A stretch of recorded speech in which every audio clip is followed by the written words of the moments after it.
we're just live streaming this as normal as part of this to our CTDSS YouTube channel. Make sure I mute myself on that so you don't have to listen to me. Okay. So welcome everyone. I think there'll be some more folks trickling in here. We have I think, relatively somewhat shortened agenda. I think we'll need a full 2 hours today. I think we're going to try to keep it to about an hour and give folks back time. Just a brief welcome today. We're going to do an update on our dashboard demonstration from last time and just a quick update to where things stand. And then we have Medicare team, the Dental Health Partnership, Lisa Rhoda, and see Donna just joined as well, who will be kind of showing the dashboard, our oral health dashboard that the Medicare team has helped put together for DSS, and opportunities for discussion and feedback on that as well. Just in terms of an update as to where we are, we're still trying to finalize even our minimal viable product launch. As you guys may remember, we discussed that last time. Having static quality measures from administrative service organizations, we're pretty close. There's one small hiccup from one piece that we're waiting on, and then some static financial data as well that has to still get waiting on approval. And then we actually have some dynamic eligibility data that you guys were able to kind of get visualized last time. And Susan today will also, she's either going to do either live or static. There were some technical issues I know she was telling me about this morning, so there may not be live, but at least we'll share you some screenshots and also provide some updates based off the feedback from everyone from the last meeting, which we found really helpful. So with that, why don't we even jump into our dashboard update, and Susan, I will turn it over to you, and feel free to make any other opening remarks if that's helpful. Oh, you're on mute. Yeah, got to get off mute. You would think by now, 3 years in almost, right, that I'd have this down. Still not.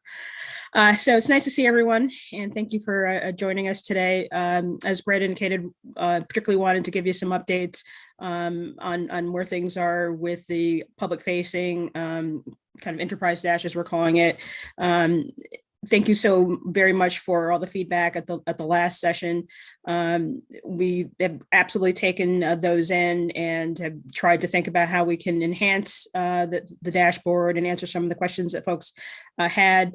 For folks who were able to attend the last meeting, you may have noticed that there's actually some additional data points this go around than we had previously. So we've added a couple more data tiles that we thought would be helpful, particularly related to some roll-ups on the cash, food, medical, and other, and then also allowing discrete disaggregation of the medical programs. We thought that would be of interest to folks, so we've included that tile. As folks know, that this is very much a work in progress, so this is the first iteration of this.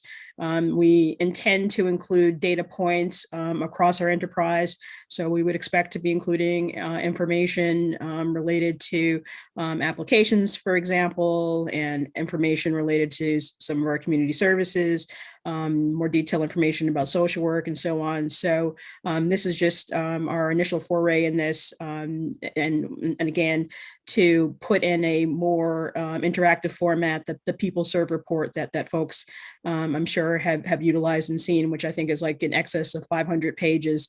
So this is really effectively a consolidation of that report into these couple of tiles. So for the most part, what you were accessing statically will now be available to you dynamically, going back to 2011 and going through 2021. So we are doing some refinements to these. A couple things will, again, look different in addition to the additional tiles. We've made some updates to some of the titles on them, cleared up some typos, added a little block of narrative up top to give a little more context and explication as to what this is and what it's about. You'll see on the bottom bullet here that, we are doing some meta materials. And what I mean by that is creating a user guidance so that folks understand how to actually navigate this, but also will be inclusive of answering some of the detailed questions that folks potentially would have. So at the last session, folks had asked about what level, what count is the statewide data, or what count is the program data. So we're going to provide information to show where there's duplication and not duplication, so people can better understand and engage those data. There were questions about how we kind of timestamp the age. So that also will be addressed in terms of, kind of how that piece is to be understood within the context of a calendar year. So that is very much in the work. We're also working on refinements and updating to our DSS website that will be housing these data. So one of the first things would be promoting in the highlight section on our splash page the actual link to the data and the program report. So if you look currently, it's really far down. We think that obviously we want to move that up so that it's more prominent and folks are able to know that this has been updated and to find it more easily. Similarly, we will also add a link to these dashboards on the Transparency Board website, and then just continue to do beta testing. We are very much, folks are working quite hard. We're still on track to launch this before the end of the month. So all deliberate speed, and everybody's just working at a breakneck pace in order to get this out. Trying to sew up, into the last little bits of of little bugs that we're seeing here and there. A couple things. So I'll just call it out on the medical tab. A tile, you'll see that there's a column that isn't labeled. So, we understand what that is. And so folks are working on cleaning that up. There were a couple other places where the counts didn't quite agree. So, there's still some of those little pieces of things. But as I said, importantly, that I think we're on track to go live before the end of the month. And I think we'll have a really solid resource that we can build upon. So I'm actually very excited about this product and look forward to y'all's ongoing, feedback and input, and in terms of how we continue to grow it and make it maximally useful to you and other stakeholders. Thank you, Susan. I don't know if anyone wants to ask any questions. I mentioned that it sounds like the website is a little buggy still, and maybe not good. Yeah, it's actually, I'm accessing it from our developer site. So the actual Tableau developer site. So that may also be the reason why it's not pulling up as expeditiously. And if folks are working on it, so I don't want to potentially derail folks, because as I said, folks are working overtime, if you will, to get this stood up and to address any of the issues we're finding. So I don't want, I don't want to necessarily, potentially, cause any issues by going in there. Because as I said, I'm actually accessing it through the Tableau development site, and the previous link was not quite on that. So I think that's what's been causing some of the hiccups and what have you. But I can certainly just give folks a little, in case there are people who weren't able to attend, is that it is very interactive. You can filter by year. So if you look at the far right, there's a filter that says year. Presently it's set to 2021, but that does include data. That there is an option to pull data from 2011 all the way through 2021. The numbers will update based upon that year. You can also filter within each tile. So if I were to click on gender and say, just show me female, all the numbers are going to update and show me county, town, age, race, ethnicity, program type, simply for females. Then I can even cross-tabulate even more further and say, well, I want to see it for this age cohort, and I want to see it by this particular race and ethnicity. So it really does allow for some really nice cross-tabulation. And again, obviously, the clear limitation with a static representation of these data is that you really weren't able to get to that more granular level. Obviously, we're very, very conscious of issues of privacy and data protection. So, we have cell suppression size rules that are in place, that they're actually a little bit higher than what we have for the static version for obvious reasons. So we've actually adopted a cell suppression rule that actually is anything that shows 10 or below as opposed to 5. So we obviously want to make sure that we're giving folks information that's useful, but top of mind is making sure that the any deductive disclosure or anything like that, that we are mitigating that risk as best and as much as we can. Just want to see if folks had any follow-up questions based on anything Susan said or they're seeing. And hopefully we'll be able to share the link out once it's live in the not too distant future with everyone. But any questions or thoughts while we're here and talking about the specific, this is again focused really around our eligibility and enrollment data, the people who we're serving, but would welcome thoughts, other considerations, or follow-up questions that people have.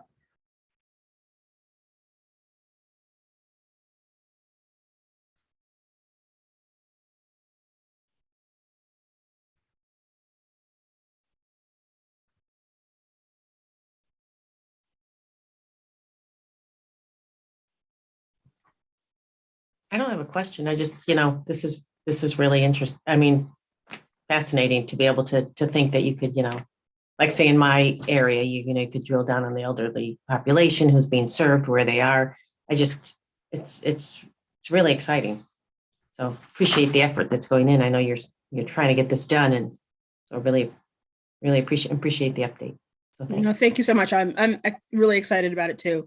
As I said, I think we're doing a little trailblazing with some of this. I can't say for certain, but I don't think that at least within Connecticut that some of the other, it's not casting shade or anything like that, but it just, there's a lot that goes into, making some of these data public dynamically.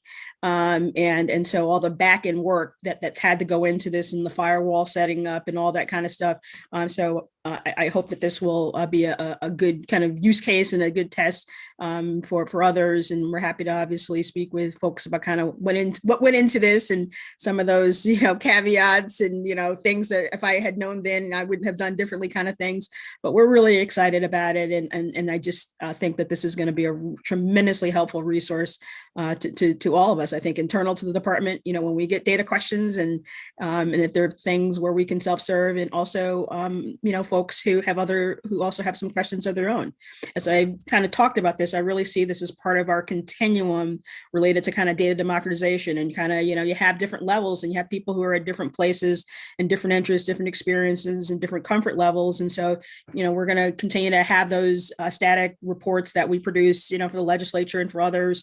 We have the open data portal. We do the data requests for folks who need, more specific, granular raw data extracts, of course, with the proper, permissions and agreements. And this, I think, fills that other piece of something that's kind of in between, is like, I don't necessarily want to run my own pivots, or I'm not a researcher, but I need something a little more idiosyncratic. So, as you said, Meg, I need to better understand, more specifics about a particular population. And so it really is kind of that hybrid that allows you to get a little bit more information than what you obviously, could through a static representation, or having to go that other route of having to, download some extracts and pivot and do all those other manipulations to get to, a fairly, routine answer that you may want. And I agree with Mag. I mean, this is really exciting. And I think, to be able to, I'm one of those people who like to poke around and drill down and kind of ask my own questions and say, and to the extent that this can take us from a very global view and then allow us to slice and dice the data in a variety of different ways within the constructs of what you build. But I think it'd be really helpful for people to start to really understand where we are in the state of Connecticut. And so I think it's great. Thank you all. And Susan, go ahead. Oh, please.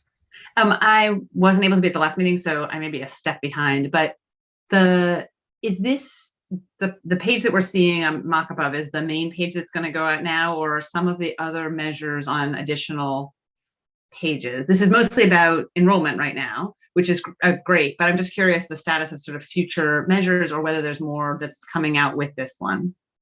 So this is specifically our kind of enterprise dashboard.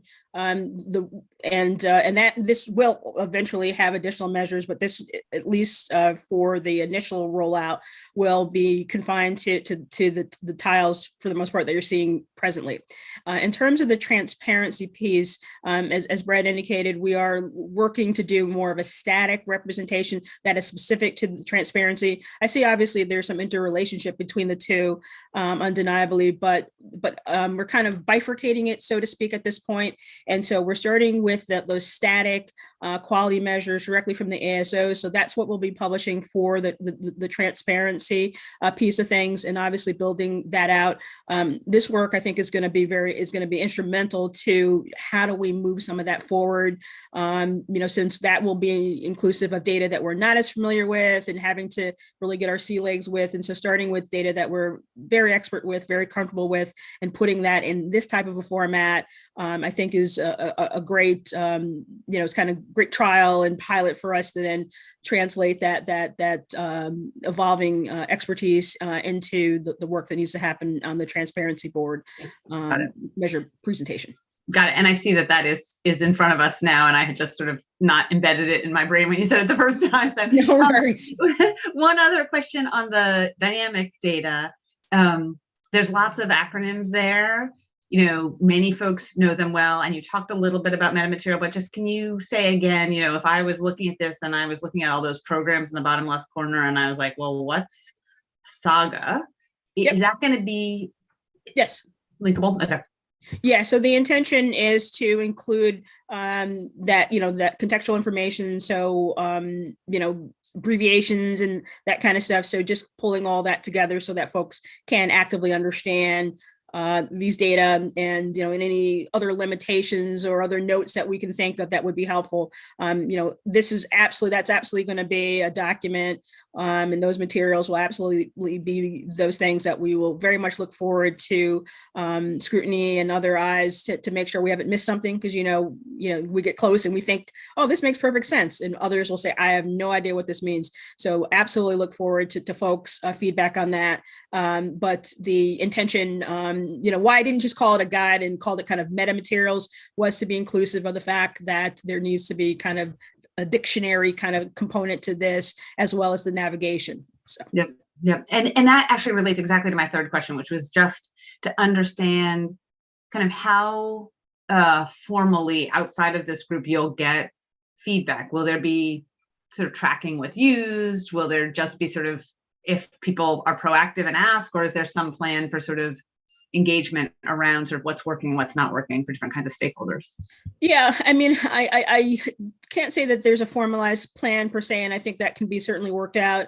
I do recall, if I'm not mistaken, and the conceptualization related to the website was inclusion of a link for, questions and feedback so that folks can do that. I think that I would imagine that this also would be something that we may be sharing at other groups with other groups, because I think that there will naturally be some opportunities to do that. So, I don't think we have had said, okay, we're definitely, this is exactly how we're doing this, but I can certainly would imagine that some of our recurrent groups and stakeholder meetings, that this will be something that we'll be sharing to make folks, aware of it, but certainly can think about, something a little bit more formalized to make sure that it's known broadly and that there's clear opportunity for input. I'll just say, I think probably initially we really will look to you guys here for as beta testers in a lot of ways, given your expertise. And I know you guys probably are too expert in some ways to ask questions, but I think we would appreciate your feedback as we develop this, and we'll probably, as we look to more formally circulate this outside of kind of maybe the smaller walls of this group and even internal or even like MAPOC, we'll look for more feedback. But I also think we have to be mindful of our own bandwidth to be able to seek and take that input in. And so really we'll probably lean to this group for a lot of that initial feedback, not that we won't want other feedback in the future, if that makes sense.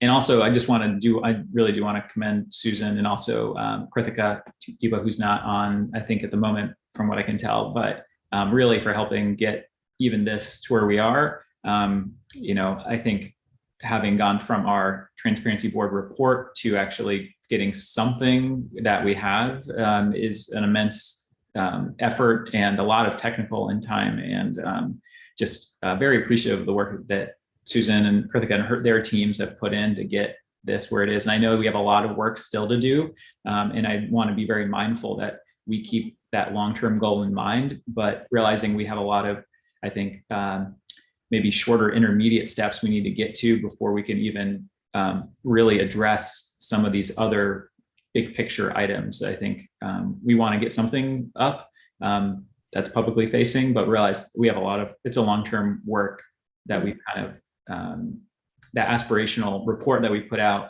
will take us a long time to get to those final phases, which is okay. I think we need to just keep that in mind as we're building this moving forward, if that makes sense. Any other thoughts on this or questions? I think very helpful already, just comments and feedback. So very much welcome anything else. And the only thing I'll say is just one other piece is that the financial data also will be a little bit, so the eligibility data is a little bit easier for us to get out, and the financial data also will be. We'll continue to work on figuring out how to do this for the quality measures, because I know this is a huge component of this work, and we really need to get that ironed out. There's a few more challenges internally, just how we operate currently, and some of this will come out, I think, as we talk about our teams, including our ASO vendors like Lee and the Medicare team, and how a lot of our quality measures are produced, not to get into all the details, but it just leads to more complexity for us to actually replicate and produce dashboards that we all can do on an ongoing basis, feel very comfortable in how we're getting the data ready for public consumption, et cetera. And so we're working through a lot of those processes now, but it will be, I think, time consuming on our end to get us there. So again, before we move it forward, any other thoughts, questions?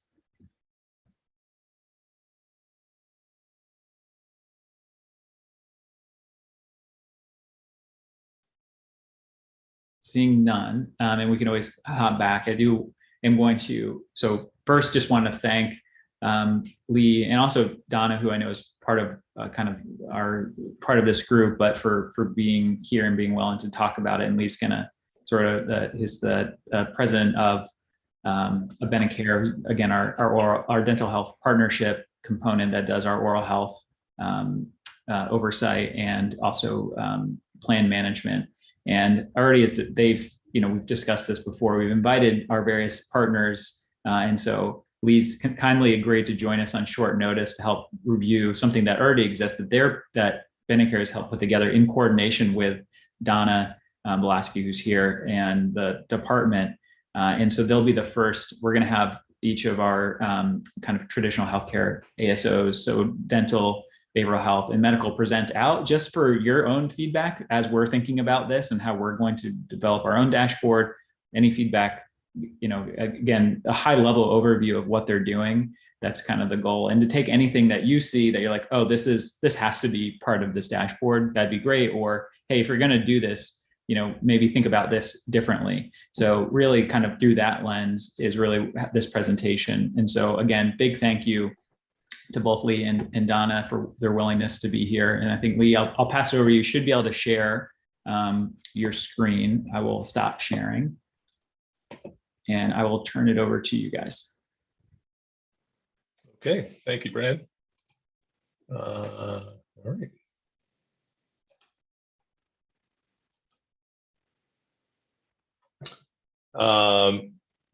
I guess, can everyone see the screen share? Yep. So this is the sort of public-facing dashboard that we've developed for the Connecticut Dental Health Partnership. We use a lot of the metrics in reporting for MAPOC, for other constituencies. I know Donna uses some of this internally, but we've maintained this for a number of years, and it essentially is the sort of standard, how much how many by whom sort of dashboard of utilization and expenditure and then network.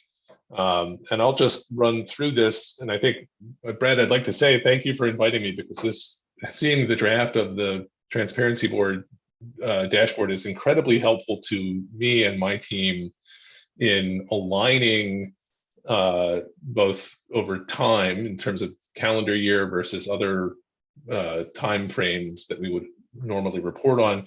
And also I noted potentially by age band. And I think that'll jump out when we go into this a little more.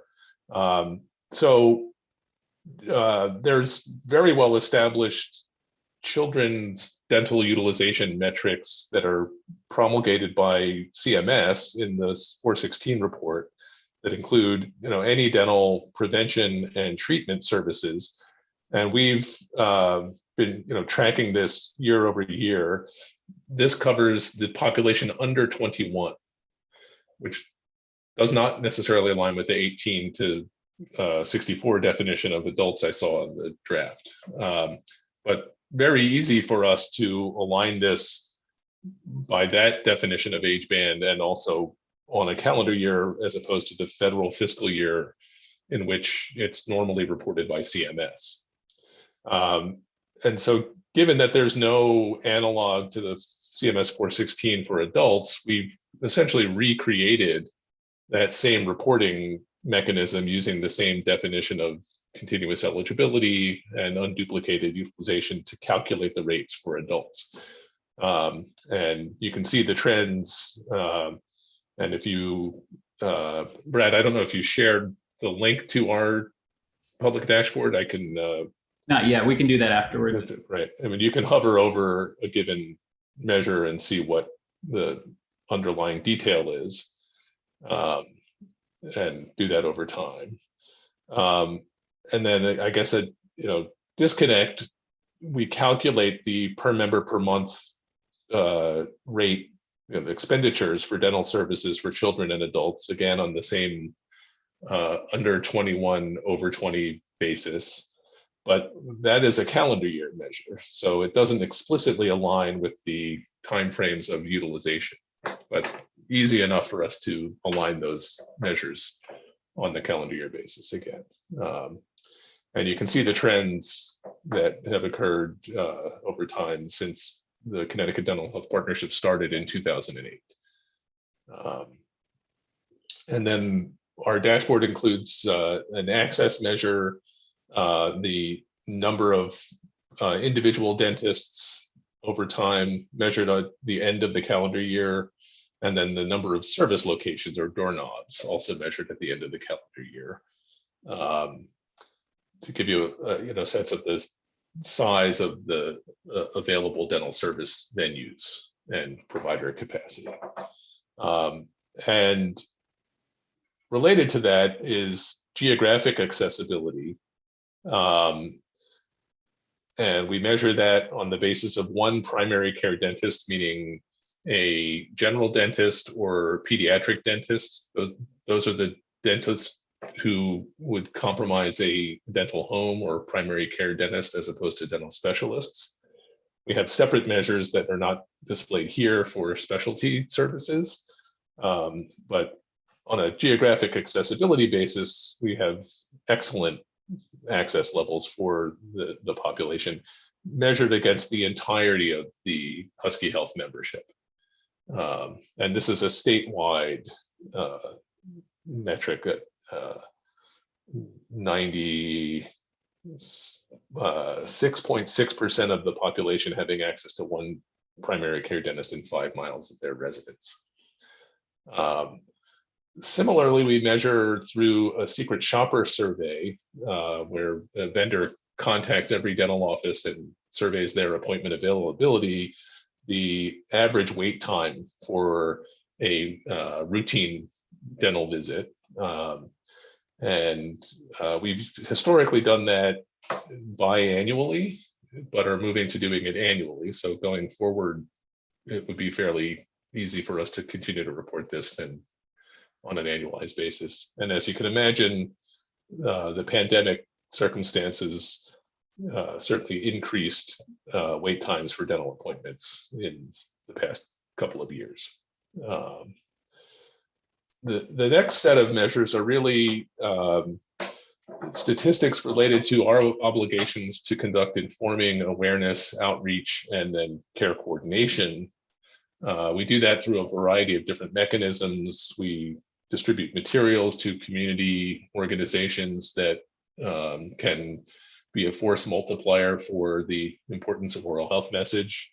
So this first chart is a graph of the volumes of that activity. The second chart is the volume of calls that we make to members. So we do a wide variety of outreach, member engagement calls to new members, to members who have not utilized dental services in the past 6 or 12 months, to members with certain chronic disease conditions that need assistance in managing dental comorbidities for their chronic disease condition. We have, I think, 15 different campaigns that are integrated across different call, email, letter communication channels, and a very high volume of that over the course of a given year. Similarly, our team of dental healthcare specialists who are community caseworkers who focus on oral health conduct visits to community sites. And obviously that was curtailed significantly during the pandemic when they could not visit in person. But historically, we do a fairly high volume of outreach to support agencies, community organizations that have shared clients, and help them, make them aware of our service availability and opportunities for care coordination should it be needed, which is the next chart. This is a similar function of our dental healthcare specialists. They, in addition to conducting outreach, they act as the caseworkers for care coordination for members that have complex needs that may need more involved assistance in accessing dental care, navigating the healthcare system, et cetera. And again, that volume has tailed off significantly during the pandemic as people were challenged to leave their houses, I think is the best descriptor. And then finally, we track some measures of the benefit administration. This is meant to portray the outcome on a cost basis of our approach to dental utilization management. And I think that the key correlation is to look at the utilization rate as a driver of the volume of services and the numbers of people that are receiving care relative to the direct service denial that is conducted by our dental consultants. That's the blue component, is cost containment. These are services that the dentist requested on behalf of Husky beneficiaries that were not approved.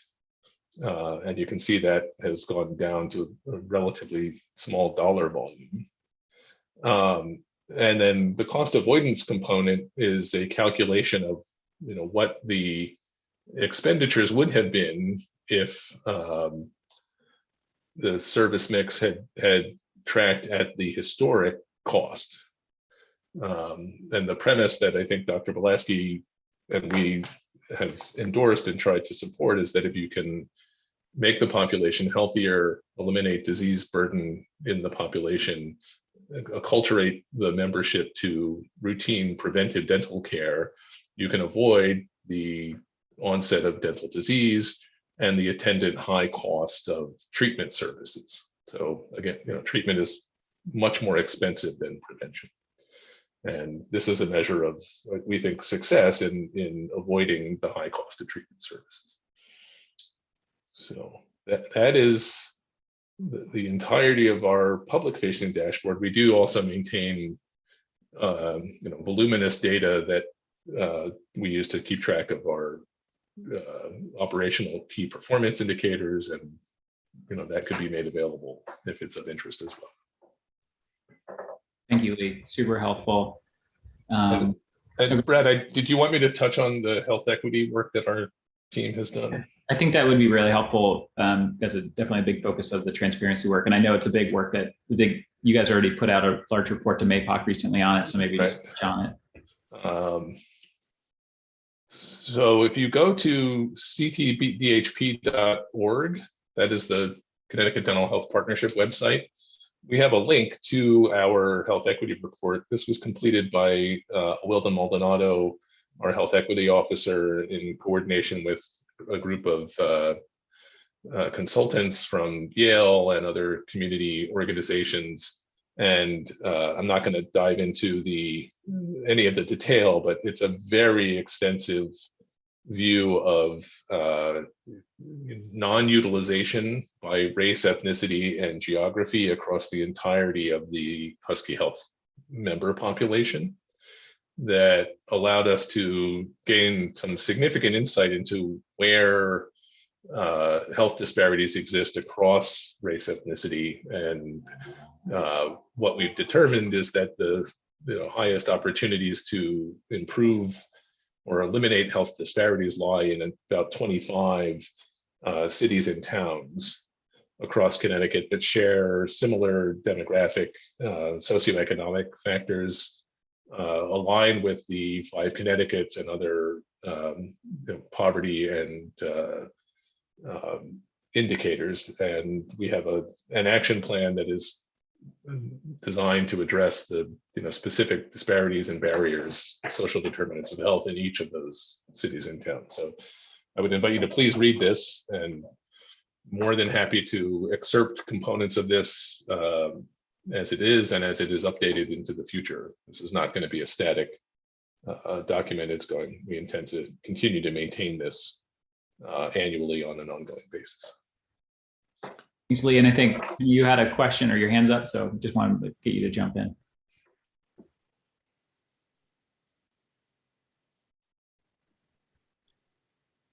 Was that me, Brad? My hand's up. Yes. Oh, Yes. Sorry about that. Lee, thanks for sharing. I thought this was a tremendous amount of work and quite comprehensive. I wanted to ask about kind of the prior dashboard and whether there is any opportunity for benchmarking, right? So some of the measures are self-evident, as you noted. Children are supposed to get X amount of kind of dental utilization annually. Either they get it or they don't. But some of the other measures, like the secret shopper audit study, may be hard to interpret without getting a sense of what it might look like elsewhere, right? How much of the weight is related to Medicaid? How much of the weight is related to the pandemic and the like? Is there any way for us to get, or for you guys to get a kind of sense of how this compares to what else might be happening elsewhere? Well, unfortunately, as you point out, there's the national benchmarking for children's dental utilization in the CMS 416, and Connecticut has been either first or second nationally for the last 9 years. Unfortunately, it really is no nationally reported comparative data for appointment availability in Medicaid dental programs. And Connecticut may be the only state that systematically evaluates that metric. There are, however, national statistics that are published by the American Dental Association Health Policy Institute that track utilization for nationally trends observed by dentists, and so that could be an analog. And then there is some reporting that is generated by the National Association of Dental Plans, but again, for the general population, not specifically for Medicaid, that could be used as indicators. What they tend to show is that adult dental utilization has trended downward over the last decade consistently. So from a point of reference, that might be used. One of the things I'd like to point out too with the adult dental programs, it's very inconsistent among state to state because adult dental benefits are not a required Medicaid benefit. So some states might offer a few services, some states offer more extensive services. We are a state that offers more extensive services. So there's really no comparison out there for adult.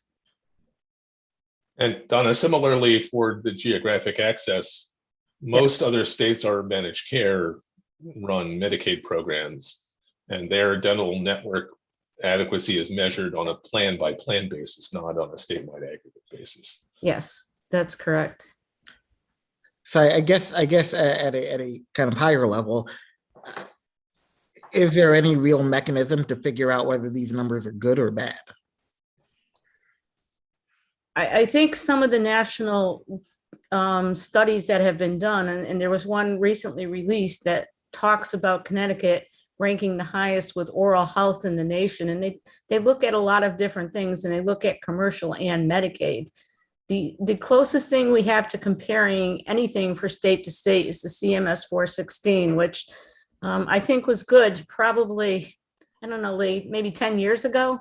But things have changed dramatically, and we treat dental decay substantially different now. I'm hoping that they'll update the CMS 416, which will allow us to make better comparisons on actually what is going on. And let me give you one example where I see a big problem with the data. They lump any dental treatment, but they include like emergency dental services. I wouldn't consider emergency dental services to be a proper dental treatment because you're going in because you fell, broke a tooth, broke a filling, there's some emergency component to it. And you will see in the data, not even just our state, but from state to state, that there's an awful lot of number of those, and it doesn't really give the true number. The preventative services is the closest thing that we can actually compare state to state nationally. But even then, there's a little bit of a problem balancing it out. Thanks. I think, is it Chima? Chima, yeah. Yeah, I think one useful thing that might be added to a display of this data is the benchmark that we have internally. So in our contract with the department, we have benchmarks for geographic access. That's one dentist in 20 miles. So, very easy to display that as, to what extent do we exceed the benchmark. Same thing for appointment availability, right? It's routine appointments are supposed to be available within 8 weeks, right? Within 8 weeks. So we very, vastly exceed that benchmark also. And there are capacity and other measures. And then on, all of the statistics, we have a sort of minimum standard goal, of, touching every member when they are newly enrolled. And so that's very easy to calculate and portray if you're looking for a context. Yeah, no, I think that's all great, right? It strikes me that there are potentially 3 or 4 options, none of which are perfect, right? As you have this kind of historical data over time, which is kind of an internal benchmark against itself, but it's hard to know whether the 2021 is an increase or related to the pandemic. Then you have kind of variation across geographies, as you note. You have like comparison to national data, or you have comparison to other insurance programs like Medicare or commercial. None of them are perfect, and I think this is great. But yeah, I think it would be helpful to kind of contextualize these further.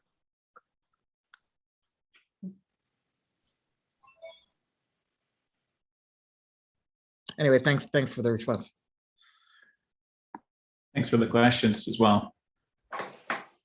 Any other thoughts, comments, any, again, big picture, either takeaways? I think that's helpful even as we're thinking about the, transparency kind of on the DSS side. Obviously, this is data we would be interested in displaying and thinking about benchmarking, et cetera. So that is going to be useful for us as well.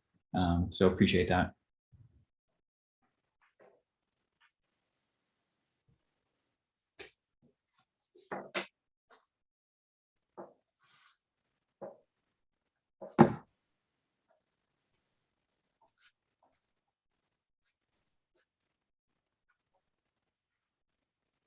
Jim, I see your hand still up, but that might be the legacy hand.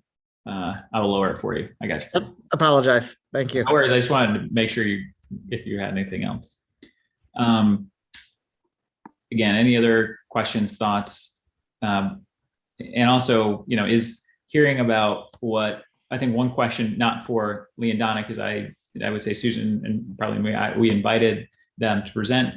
Is this useful in the context of the Transparency Board work to see this information? That also would be useful for us to hear, because right now we are planning on having our other ASOs present some dashboards as well, just for both seeing it and also, for feedback, so that as we're thinking about building quality measures into the Transparency Board, like what are some takeaways or things we should be thinking about? So is this useful? Again, I'm very confident this is useful information, but for the purposes of our this council, is this helpful information to hear? So we welcome that as well. Mag, I see a thumbs up. I will note that out loud so those on YouTube can hear that. Go ahead, Ann. I think it is valuable information. I do think if we can slice and dice to a similar kind of age, grouping it by age and area, some of the things that we thought about on the other dashboard. So aligning them that way will be very helpful, because, until you can understand adults are adults, but, we have the older adult that certainly Mag and I are looking at versus, a different population. So it'd be just very interesting to look at these data that way. Very much appreciate that. And I'll just say, I think ultimately that is the goal, is to have dynamic dashboards so that you could do that with this information. I think it is going to take us quite some time to get to that place with this type of information, as opposed to the eligibility data or even the financial data. But definitely that is a goal. And that is part of what I think we would love to be able to do as part of the transparency dashboard. Mag, and then Karen. Yeah, I just want to say, when you look at something, you're not thinking you're going to look at the dental information. So the dental information comes up and it informs you of so many things. And it, like for me, sometimes it's just striking to see that I can remember 20 years ago, you couldn't find a dentist who would take a Medicaid patient. And then, so you can see sort of the historic trends, you can see where we're succeeding, where we need, so it raises the value of having a dashboard for sort of the general public or for others to be able to utilize. So I just wanted to make that comment. Thank you, Meg. Karen? I was just going to say that if any of the equity data could be incorporated into the dashboard, that would obviously be preferable. I think it can be hard to find, and there aren't always totals or kind of all of the data in the published report. So it would be great to be able to look at some of the quality metrics disaggregated by race and ethnicity, for example. Thanks. And I think definitely as part of the DSS transparency process, that is 100% one of the foremost things that we want to be able to do. I think, again, some of this will be presenting static information, but disaggregating by race, ethnicity, language, other factors that we're able to, as soon as we can, is definitely a high priority, I think. But Karen, appreciate you continuing to remind us of that priority, and encourage you to continue to do so as we move forward.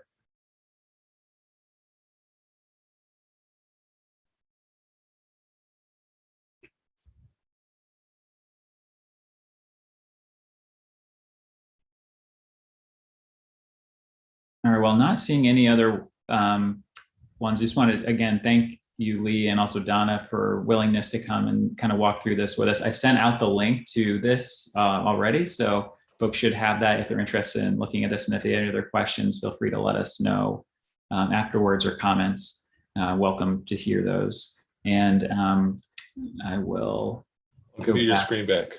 Thank you, sir. Let me go back to this. We're pretty much actually close in. Again, I think I mentioned we want to keep this about to an hour today. Another thing I did want to highlight is I think we would like to be moving at a more rapid pace, but realistically, I think we were not quite as rapid as I think we'd like to be at this point, and wanted to propose that perhaps we skip the February meeting and have a March meeting. But I wanted to get feedback from the council on that to make sure that seemed appropriate. I think we don't want to make anyone feel like we're wasting time. Again, I think we want to be good stewards of your time, and also appreciate your willingness to continue to engage with us on this as we work through this process. And we really do value your input and feedback, but also want to make good use of that. And I think maybe scheduling one a month was, at the beginning there was more ambitious than we need to be just based on where we are. But welcome people's thoughts. We're happy to keep the February one if there's a desire for that, or we can push it out until March. We have one on schedule for March, but we can cancel the February one.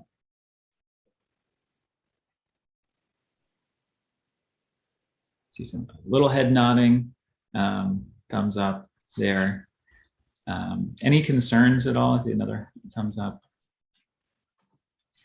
Again, we want to make sure you have opportunity to help keep us accountable, and I just, as a transparency board, being transparent about that, we want to keep that going. Another thumbs up. Brad, just one thing. I think that's totally fine. Every other month seems reasonable. I heard that there may be a request for us to be beta testers. So if that comes up in between, you can always just reach out to us. You may want to give us some homework before the next one. Yeah, definitely. Once that's live, we can just send that out to you in an email and ask, please take a look at this. Let us know if you have any feedback. We'll welcome it in person when we meet again. So we don't need to wait to send that out once it actually is good to go. So definitely.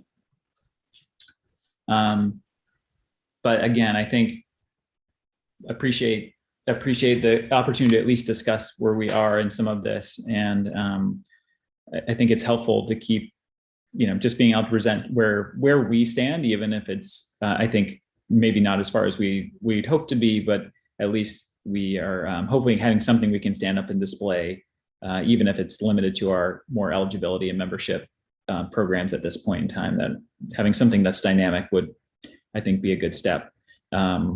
Acknowledging we have more to go, especially on making sure we're displaying things through a health equity lens as we do this work.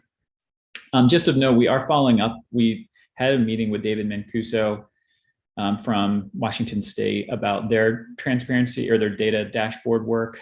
We have a follow-up with someone else from the Washington team. So we are doing some other behind the scenes work, just trying to identify resources, how people have built out some of these programs. So some internal work to DSS to help us better organize and build this out over the long run.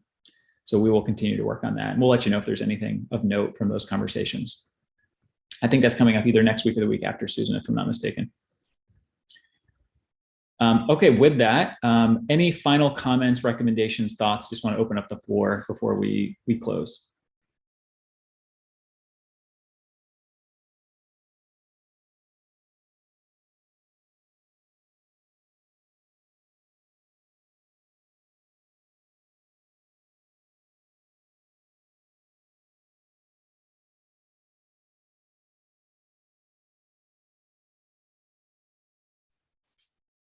All right, well, with that, Susan, anything else you want to add before we wrap? Just again, thank you all. And as you think of any other questions, even though I know we looked at it statically today, but if there are any questions related to that dashboard, please feel free to send me an email. All right, everyone, thank you. We'll plan on canceling the February one. We'll see you again in March. And once we have something, if we have hopefully something for you guys to beta test for us, we will send that out to you once that happens. All right, have a good one. Thank you. Everyone. Bye. Thank you. Thank you.